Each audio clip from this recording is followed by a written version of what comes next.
ओम शांति। 6/9/1975 की अव्यक्त मुरली। हेडिंग है 3 कंबाइंड स्वरूप। बाप और दादा में कंबाइंड रूप में अपना वायदा सदा निभाने वाले सच्चे रूहानी साथी त्रिमूर्ति शिव बाबा बोले, हर एक अपने 3 रूपों से कंबाइंड रूप जानते हो। एक है अनादि कंबाइंड रूप, दूसरा है संगम युगी कंबाइंड रूप और तीसरा है भविष्य कंबाइंड रूप। इन तीनों को जानते हो? आप मनुष्य आत्माओं का अनादि कंबाइंड रूप कौन सा है? पुरुष और प्रकृति कहो या आत्मा और शरीर कहो, यह अनादि कंबाइंड रूप इस अनादि ड्रामा में नोंधा हुआ है। भविष्य कंबाइंड रूप कौन सा है? विष्णु चतुर्भुज। संगम युगी कंबाइंड रूप आपका कौन सा है? शिव और शक्ति। शक्ति शिव के सिवाय कुछ कर नहीं सकती और शिव बाप भी शक्तियों के बिना कुछ कर नहीं सकते। तो संगम युगी कंबाइंड रूप सबका है शिव शक्ति। सिर्फ माताओं का ही नहीं है, पांडव भी शक्ति स्वरूप हैं। यादगार के रूप में आजकल के जगत गुरु भी आपके कंबाइंड रूप शिव शक्ति का पूजन करते आ रहे हैं। तो सदा यह स्मृति रहनी चाहिए कि हम हैं ही कंबाइंड शिव शक्ति। जब हैं ही कंबाइंड तो भूल सकते हैं क्या? फिर भूलते क्यों हो? अपने को अकेला समझते हो, इसलिए भूल भी जाते हो। कल्प पहले की यादगार में भी अर्जुन को जब बाप का साथ भूल जाता था, अर्थात जब वह सारथी को भूल जाता था, तो क्या बन जाता था? निर्बल कहो व कायर कहो। और जब स्मृति आती थी कि मेरा साथी और सारथी बाप है, तो विजयी बन जाता था। निरंतर सहज याद की सहज युक्ति एक ही है कि सदा अपने कंबाइंड रूप को सदा साथ रखो, वह स्मृति में रखो, तो कभी भी कमजोरी के संकल्प भी क्या, स्वप्न भी नहीं आएंगे। जागते सोते कंबाइंड रूप हो। जबकि बाप स्वयं बच्चों से सदा साथ रहने का वायदा कर रहे हैं और निभा भी रहे हैं, तो वायदे का लाभ उठाना चाहिए। ऐसे कंपनी व कंपेनियन फिर कब मिलेंगे? बहुत जन्मों से आत्माओं की कंपनी लेते हुए, दुख का अनुभव करते हुए भी अब भी आत्माओं की कंपनी अच्छी लगती है क्या? जो बाप की कंपनी को भूल औरों की कंपनी में चले जाते हो।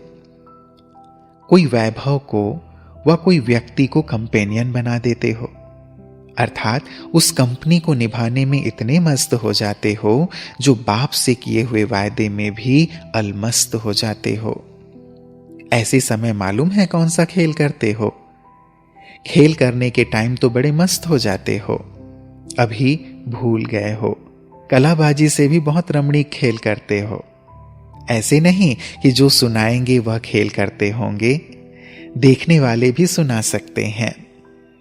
आपके ही इस साकारी दुनिया में खेल दिखाते हैं बंदर और बंदरी का। बंदरिया को बंदर से सगाई के लिए पकड़कर ले जाते हैं और बंदरिया नटखट हो घूंघट निकाल किनारा कर लेती, पीट कर लेती है। वह आगे करता है, वह पीछे हटती है। तो जैसे वह रमणीक खेल मनोरंजन के लिए दिखाते हैं, ऐसे ही बच्चे भी उस समय ऐसे नटखट होते हैं। बाप सम्मुख आते और बच्चे अलमस्त होने के कारण देखते हुए भी नहीं देखते, सुनते हुए भी नहीं सुनते। ऐसा खेल अभी नहीं करना है। अपने तीनों कंबाइंड रूपों को स्मृति में रखो, तो ही सदा के लिए सदा साथी से साथ निभा सकेंगे। अपने को अकेला समझने से चलते चलते जीवन में उदासी आ जाती है। अतीन्द्रिय सुखमय जीवन, सर्व संबंधों से संपन्न जीवन और सर्व प्राप्तियों से संपन्न जीवन उस समय नीरस व बिल्कुल असार अनुभव करते हो। त्रिनेत्री होते हुए भी कोई राह नजर नहीं आती। क्या करूं, कहाँ जाऊं, कुछ समझ में नहीं आएगा। खुद जीवन मुक्ति के गेट्स खोलने वाले को कोई ठिकाना नजर नहीं आता। त्रिकालदर्शी होते हुए अपने वर्तमान को नहीं समझ सकते। सृष्टि के सर्व आत्माओं के भविष्य परिणाम को जानने वाले अपने उस समय के कर्म के परिणाम को जान नहीं सकते। यह कमाल करते हो ना।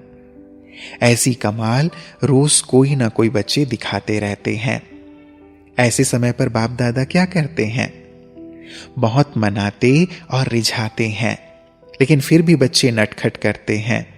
और फिर जब वह समय बीत जाता है तब फिर बाप को रिझाते हैं।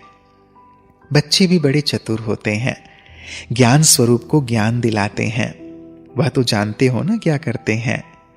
आप क्षमा के सागर हो, कृपालु हो, दयालु हो, रहम दिल हो, ऐसी कई बातों से रिझाते हैं। फिर बाप क्या करते हैं? बाप फिर लव और लॉ का बैलेंस रखते हैं। यह कहानी है बच्चों और बाप की। कहानी सुनने में सभी खुश हो रहे हैं, लेकिन यह कहानी परिवर्तन में लानी है। जैसे बाप ओबीडिएंट सर्वेंट बन सेवा पर उपस्थित है, ऐसे ही हर एक बाप के साथ ही वह सहयोगी बच्चों को भी बाप के समान ओबीडिएंट सर्वेंट बनना है। ओबीडिएंट सर्वेंट अलमस्त नहीं होते, दिन रात सेवा में तत्पर रहते हैं। जैसे बाप बच्चों के आगे वफादार स्वरूप से साथ निभा रहे हैं, ऐसे ही बच्चों को भी फरमान बरदार अर्थात हर फरमान पर चलने वाले बन साथ निभाना है। ऐसे सदा के साथी बनना है।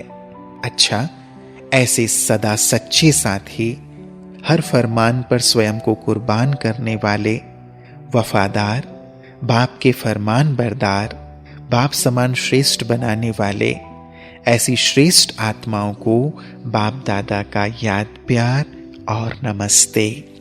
हम बच्चों का भी प्राण प्यारे बाप दादा को याद प्यार और नमस्ते, नमस्ते, नमस्ते।